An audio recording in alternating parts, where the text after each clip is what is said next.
Dear estate aspirants, आज का हमारा टॉपिक है एरिक्सन के मनोसामाजिक विज्ञान की अवस्थाएं। ये एक ऐसा टॉपिक है जो किसी भी एग्जाम में, चाहे वो एस्टेट का एग्जाम हो, सीटेट का एग्जाम हो या पीआरटी, टीजीटी, पीजीटी, कोई भी एग्जाम हो, उसमें एक या दो क्वेश्चन इस टॉपिक से जरूर बनता है। और ये टॉपिक भी बहुत ही छोटा है और आसान भी है। ठीक है, तो इस टॉपिक को हम अपने एस्टेट एग्जाम में प्रिपेयर करके जरूर जाएंगे। तो इस क्लास में हम इसी टॉपिक को लेंगे, सिर्फ 5 या 10 मिनट में हम इस टॉपिक को कवर कर ले जाएंगे। और आप ये विश्वास कीजिए कि आपने अगर इस क्लास को कर लिया तो आपका क्वेश्चन इसी क्लास से बन जाएगा। तो एरिक्सन के मनोसामाजिक विज्ञान की कितनी अवस्थाएं हैं? एरिक्सन के मनोसामाजिक विज्ञान की अवस्थाएं हैं 8। कितनी अवस्थाएं हैं? 8। तो एग्जामिनर ये भी पूछ सकता है कि कितनी अवस्थाएं हैं, तो हमें क्या बतानी है? 8। पहली अवस्था कौन सी है? पहली अवस्था है विश्वास बनाम अविश्वास की अवस्था। कौन सी है? विश्वास बनाम अविश्वास की अवस्था। और ये किस एज से किस एज तक होती है? ये होती है 0 से 1.5 या 2 वर्ष तक। 0 से 1.5 या 2 वर्ष तक। ठीक है, तो पूछी जा सकती है कि पहली अवस्था कौन सी है, दूसरी अवस्था कौन सी है, और उसका ईयर भी, उसका जो टाइम पीरियड है वो भी पूछा जा सकता है। तो पहली अवस्था है विश्वास बनाम अविश्वास की अवस्था, जो कि 0 से 1.5 या 2 वर्ष तक होती है। दूसरी अवस्था कौन सी है? स्वायत्ता बनाम लज्जा या शक की अवस्था। स्वायत्ता बनाम लज्जा या शक की अवस्था, जो होती है 1.5 या 2 से लेकर 3 वर्ष तक। कितने तक? 3 वर्ष तक होती है। ठीक है, तो पहली है विश्वास बनाम अविश्वास की अवस्था, दूसरी है स्वायत्ता बनाम लज्जा या शक की अवस्था। तीसरी अवस्था कौन सी है? पहल बनाम दोष की अवस्था। पहल बनाम दोष की अवस्था, ये कब से कब तक होती है? ये होती है 3 से 6 वर्ष तक। कब से कब तक? 3 से 6 वर्ष तक।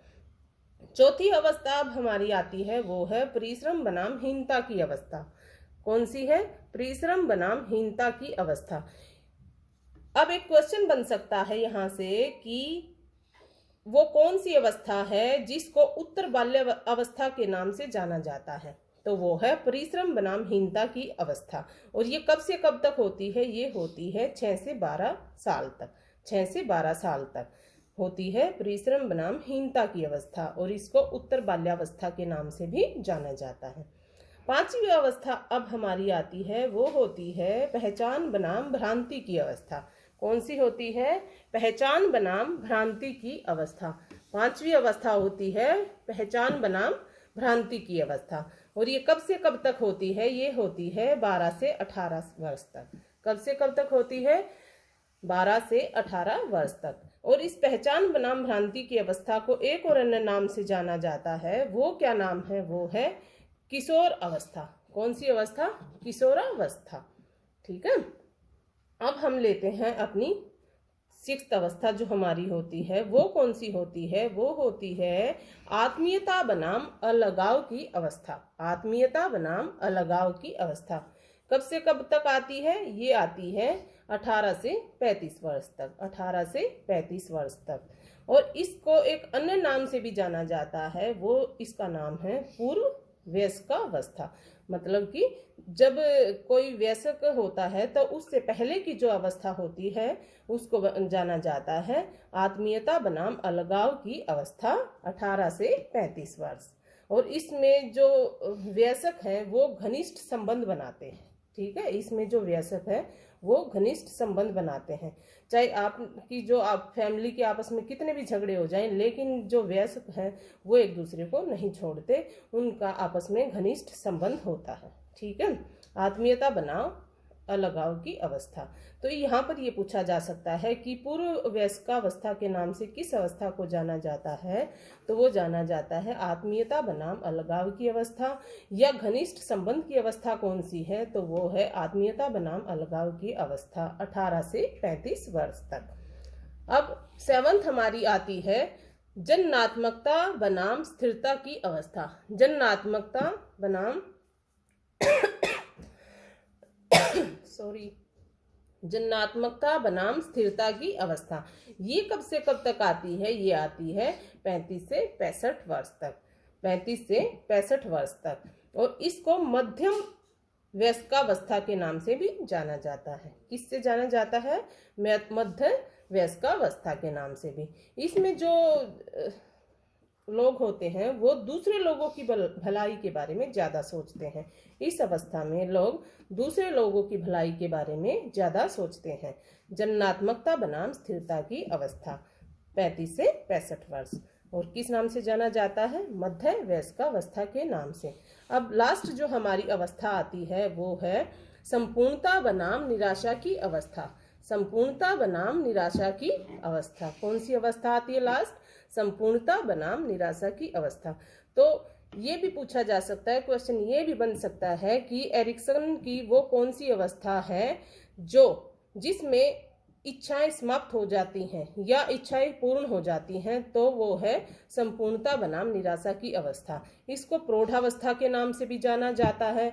और इसमें क्या होता है कि इस एज पर जाकर 65 साल से ऊपर जब इंसान हो जाता है तो उसकी इच्छा या तो पूर्ण हो जाती हैं या समाप्त हो जाती हैं, और वो इंसान भविष्य की बजाय बीते दिनों की याद करने लगता है। फ्यूचर की बजाय बीते दिनों की याद करने लगता है, तो इसे प्रौढ़ावस्था की अवस्था के नाम से जाना जाता है। और इसकी अवस्था होती है 65 से ऊपर। 65 साल से ऊपर की अवस्था को जाना जाता है संपूर्णता बनाम निराशा की अवस्था के नाम से। तो ये हमारा हुआ एरिक्सन के मनोसामाजिक विज्ञान की अवस्थाओं का टॉपिक। और इसको आप एक ट्रिक से भी याद कर सकते हैं। मैं आपको एक बहुत ही इजी ट्रिक बताने वाली हूँ।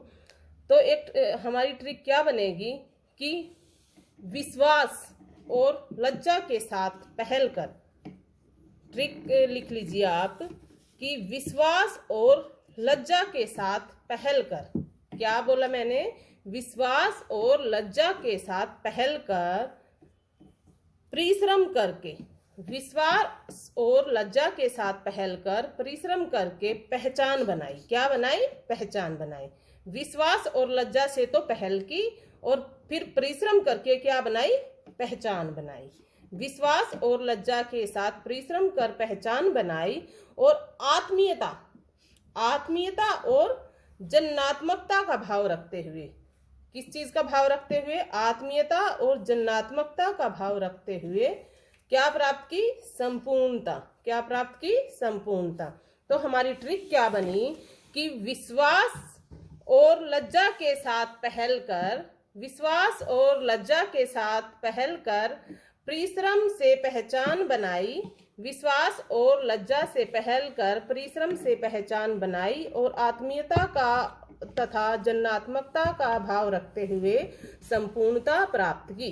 तो ये हमारी इस टॉपिक की इससे रिलेटेड ट्रिक बन गई, जिससे आप एग्जाम में कंफ्यूज नहीं होंगे और ये टॉपिक आपको टिप्स पे आसानी से रट जाएगा।